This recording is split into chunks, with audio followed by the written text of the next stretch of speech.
যার স্বার্থ বলতে নিজস্ব চিন্তা বলতে কিছু ছিল না। এই একজন মানুষ যিনি তার রাজনৈতিক আদর্শকে সামনে নিয়ে পথ চলেছেন এবং অলি আহাদ সাহেবের একজন অনুসারী ছিলেন। অলি আহাদ সাহেবের চলে যাওয়ার পরে তিনি এই দলটির দায়িত্ব গ্রহণ করেন প্রায় এককভাবে, এবং এককভাবেই গণতন্ত্রের পক্ষে আন্দোলন চালিয়ে যান।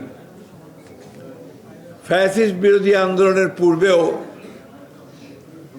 90-এর স্বৈরাচার বিরোধী আন্দোলনে সাইফুদ্দিন আহমেদ মনি একজন বড় যোদ্ধা ছিলেন। 90-এর স্বৈরাচার বিরোধী আন্দোলনে সাইফুদ্দিন আহমেদ মনি তিনি অত্যন্ত গুরুত্বপূর্ণ ভূমিকা রেখেছিলেন, সংগ্রাম করেছিলেন এবং ফ্যাসিস্ট বিরোধী আন্দোলনে প্রায় পুরোটা সময় তিনি সংগ্রাম করেছেন, লড়াই করেছেন, পুলিশের মার খেয়েছেন, না খেয়ে মিটিং মিছিলগুলোতে উপস্থিত হয়েছেন, কিন্তু কোনোদিনও কখনো অভিযোগ করেননি কারো বিরুদ্ধে। আমার একটাই দুঃখ যে তিনি হাসিনার চলে যাওয়াটা দেখতে পাননি। তিনি যদি দেখে যেতে পারতেন হয়তোবা তিনি সবচেয়ে খুশি হতেন। আমি ব্যক্তিগতভাবে সাইফুদ্দিন আহমেদ মনির একজন ভক্ত, কারণ আমি নিজে রাজনীতি করি। দেশের প্রায় সকল রাজনীতিবিদদের সঙ্গে আমার পরিচয় আছে, সখ্যতা রয়েছে, বন্ধুত্ব রয়েছে, কিন্তু এইরকম একজন একেবারে নির্লোভ নিঃস্বার্থ দেশের জন্য কাজ করা, তার রাজনীতিতে যেটা তিনি বিশ্বাস করেন সেই বিশ্বাসের জন্য কাজ করা একটা মানুষ আমি খুব কম দেখেছি। আমাদেরও বয়স হয়েছে, আমরাও চলে যাব। এই বাংলাদেশে যারা যুবক, যারা তরুণ, যারা রাজনীতি করছেন, তারা এই বাংলাদেশের ভবিষ্যৎ নির্ধারণ করবেন, তারাই চালাবেন। কিন্তু সাইফুদ্দিন আহমেদ মনি একজন দৃষ্টান্ত হয়ে থাকবেন। He will be an example সেই সব মানুষের কাছে যারা আদর্শে বিশ্বাস করেন, সততায় বিশ্বাস করেন, যারা সত্যিকার অর্থেই দেশপ্রেমে বিশ্বাস করেন। বন্ধুগণ, সাইফুদ্দিন আহমেদ মনি সম্পর্কে বলতে গেলে অনেক কিছু, অনেক আবেগের কথা বলা যাবে।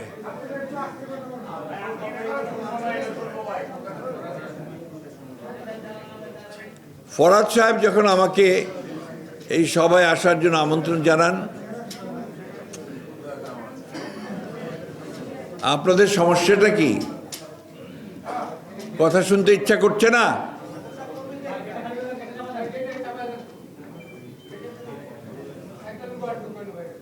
উপায় তো নাই ভাই, এটা একটা অনুষ্ঠান, আমরা আছি, কথা বলবো, কথা শুনতে হবে।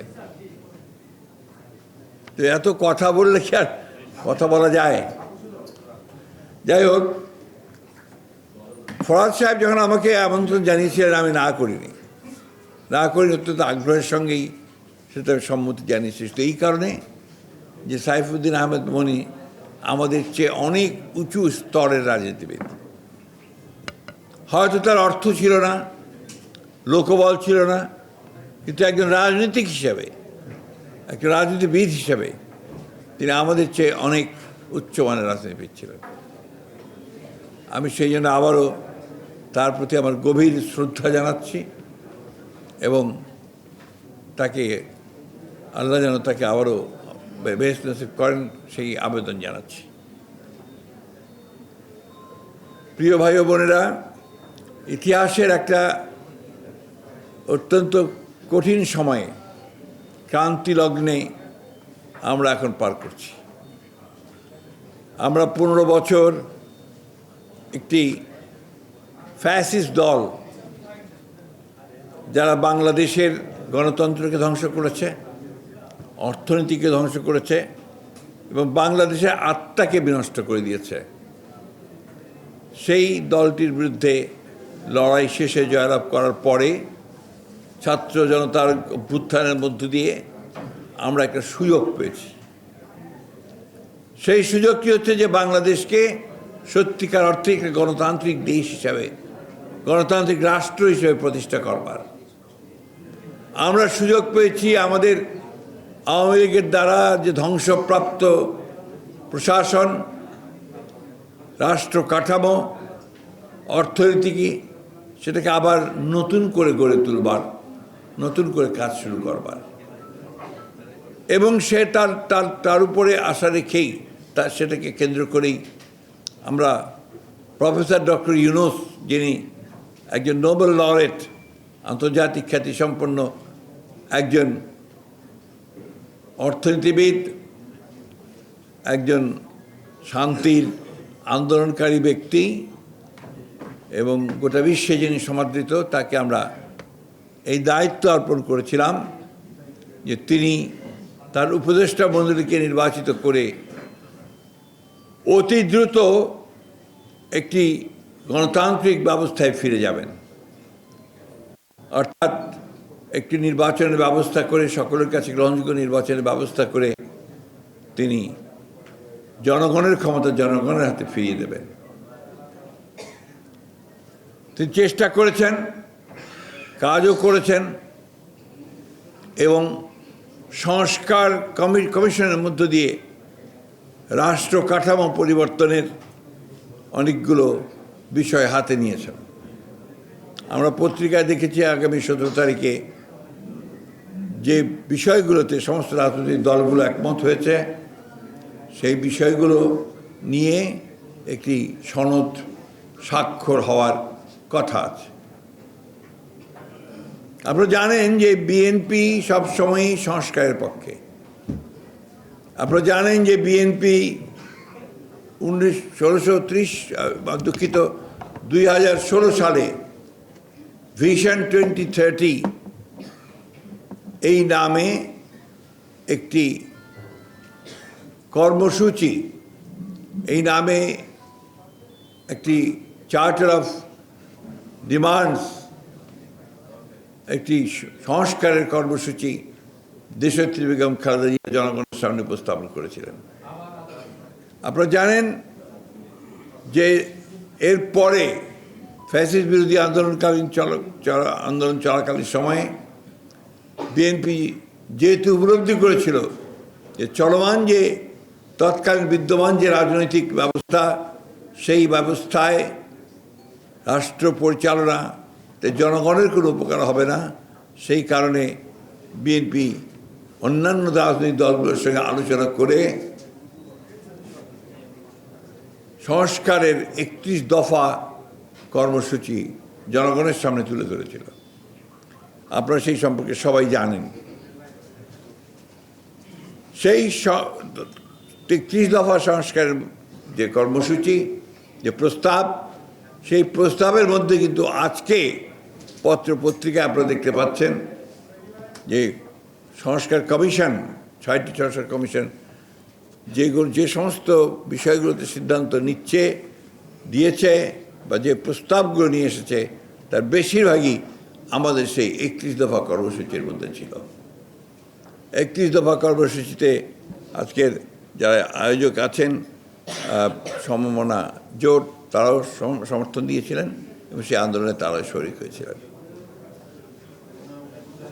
আজকে এই সংস্কারকে নিয়ে বিভিন্ন রকম কথাবার্তা দীর্ঘদিন ধরে হয়েছে, কারণ এর আলোচনা চলছে, এগুলো নিয়ে ডিসকাশনস হচ্ছে, রাজনৈতিক দলগুলো কথা বলছে, সব মিলিয়ে শেষ পর্যন্ত একটা জায়গায় বোধহয় তারা আসতে পেরেছেন যেখানে তারা আগামী 17 তারিখে এই সনদের স্বাক্ষর করবেন, যেগুলো বিষয়ে একমত হয়েছেন সেই বিষয়গুলো নিয়ে। আর যে বিষয়গুলো একমত হওয়া যায়নি সেগুলো নিয়ে রাজনৈতিক দলগুলো জনগণের সামনে তারা নির্বাচনের সময় ম্যানিফেস্টো আকারে যাবেন এবং জনগণের কাছ থেকে সেটার যে তাদের মতামত ম্যান্ডেট সেটা আদায় করার চেষ্টা করবেন। বন্ধুগণ, এই নিয়ে অনেক কথা হয়েছে, আমি এই কথাগুলো বারবার বলতে চাই না, বলে আবারও জাতিকে ভারাক্রান্ত করতে চাই না। আমরা সবসময় সংস্কারের পক্ষে ছিলাম, যদিও আমাদের বিরুদ্ধে প্রচুর প্রচারণা চালানো হয়েছে, এখনও হচ্ছে যে আমরা নাকি আপনার সংস্কারের বিরুদ্ধে।